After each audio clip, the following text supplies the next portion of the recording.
Well, hey guys, welcome back to Waters Family Homestead. Look at there, let me zoom in. I threw just a little bit of scratch out there for the mama hen and the 8 babies. Look how big the first 5 are getting. But they're all tearing that scratch up.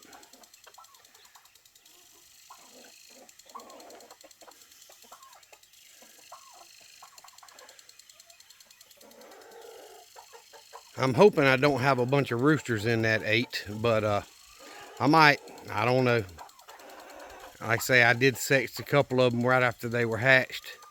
I know I had a hen or two, but I don't know which ones it was. And since 2 of them didn't make it, that first batch, I don't know whether I got hens or roosters, but I hope I didn't get. I hope I didn't get 8 roosters. It'd be nice to have at least 6 hens out of that deal, but I doubt it. We'll see how it works out. But either way, since these are Rhode Island Red baby chicks and Sue is the daddy, these will be put with Junior, so the daddy's not breeding with the daughter, or and the roosters, of course, will end up getting given away or put in the freezer when they're old enough. When they get to where they're fighting, then it's time to start doing that. So we'll see.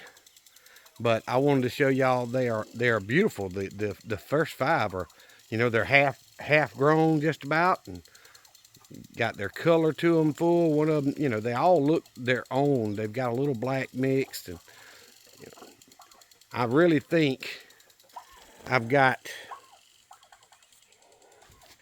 probably 2 roosters and 3 hens out of that first 5.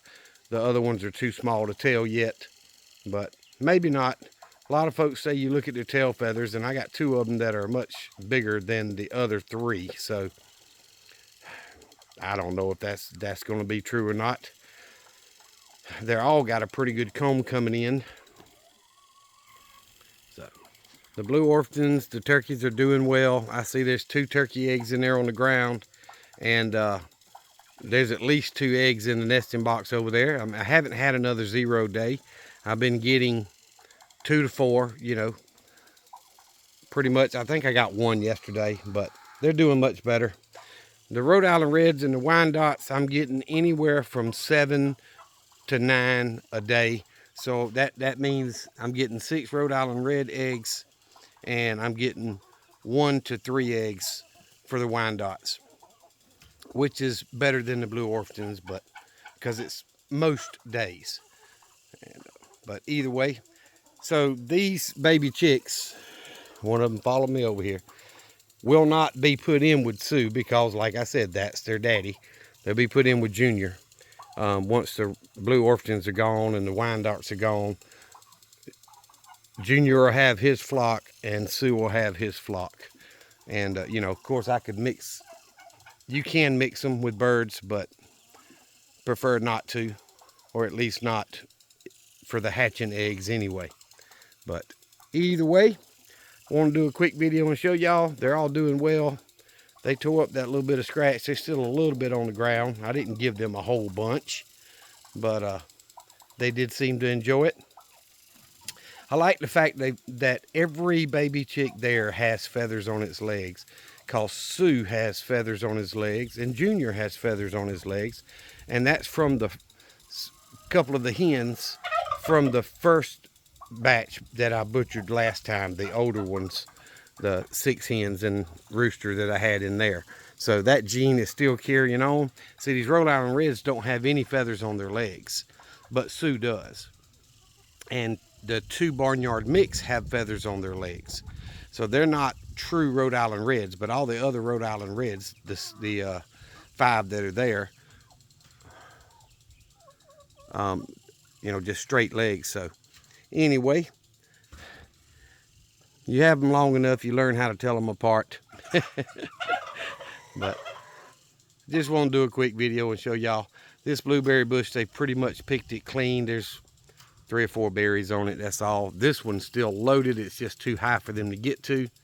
And I have not, well, see, I haven't checked the pear tree as far as walked over to it. Now I'm standing here and I'm looking at it, and I know y'all can't see that on camera, but I see 1, 2, 3, 4 or 5 limbs that's got fire blight in it. So I need to get my, cutters out there and go out there and cut those limbs off to try to head it off before it spreads anymore. But the fig trees are doing well. I cut the grass, so everything's done. And as far as what I'm going to do anyway, I could come in here with the mower, but it's not tall enough to be a problem, and the chickens do peck at it and eat it. So I'm going to let it go probably till the next time I cut. And I don't know. I'm still hoping that a lot of those peaches on the peach trees will grow to maturity and I get some peaches this year. I don't normally get them. I think, like I said, last year I think I got 3. But see, this peach tree still has peaches all over it, and there's some up there that are much, much bigger. I know the sun's in your eyes, but there's some up there the size of golf balls, and some up there the size of a dime. So it's still got quite a few on it. Hopefully they will continue to grow and, mature so that I can have some peaches. That nectarine, I don't know. Like I say, it had a lot of leaves on it and it just died back. The scuppling vine, muscadine, is doing well. And, I try to watch it when I cut, but the vine actually starts right inside the fence line. So hopefully I won't hit that with the mower or the weed eater or anything like that. But this, look at there.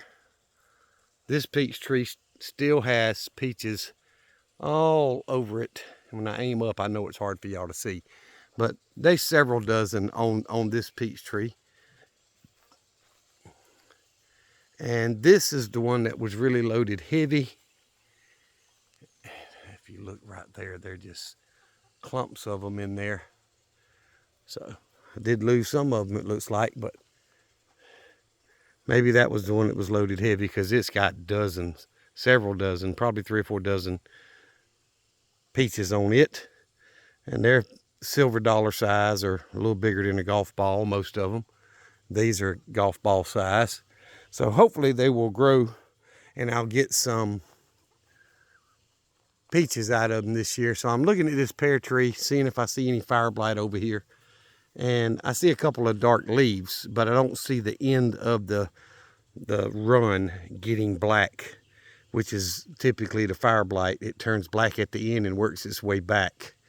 So we shall see. I do see one up there that might be. I'm not sure it's fire blight. It just could be insect damage.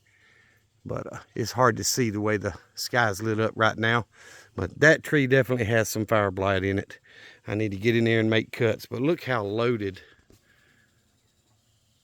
this blueberry bush is. Y'all see that? All over it. It is loaded with blueberries. And they're not quite ripe yet. They're still all green. Have not started turning that dark blue for when they're ripe. But even the little fig tree is growing quite a bit this year, which is a good thing. Of course, the larger fig tree, it's got baby figs on it. If y'all look, there's someone there. There's some there. So it's got some baby figs on it. So, I don't know how many it's got, but it's got some baby figs all over it. They're not big enough really to stand out yet, but at least I know there will be a fig crop this year. I just don't know how many. I'll probably come out with the cutters and cut all these low limbs off, because I don't want it spreading wide. All this needs to be cut out, and leave the main trunk lines coming up. So the apple tree is leaved out really well. Looks good. It's got a lot of new growth coming on it here. All this is new. So hopefully something will happen with it this year. I just don't know.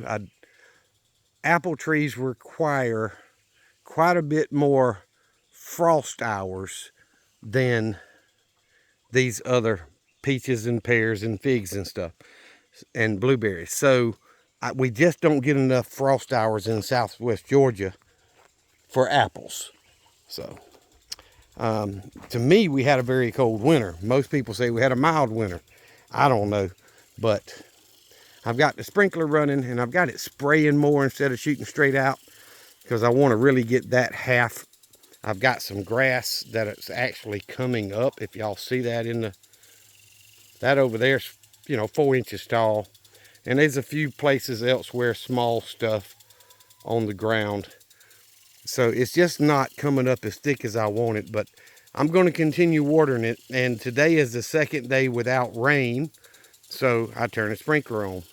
Now tomorrow I won't water it, and if it rains between now and this is Wednesday evening, so if it rains between now and Friday evening, I won't water it again until Saturday or Sunday.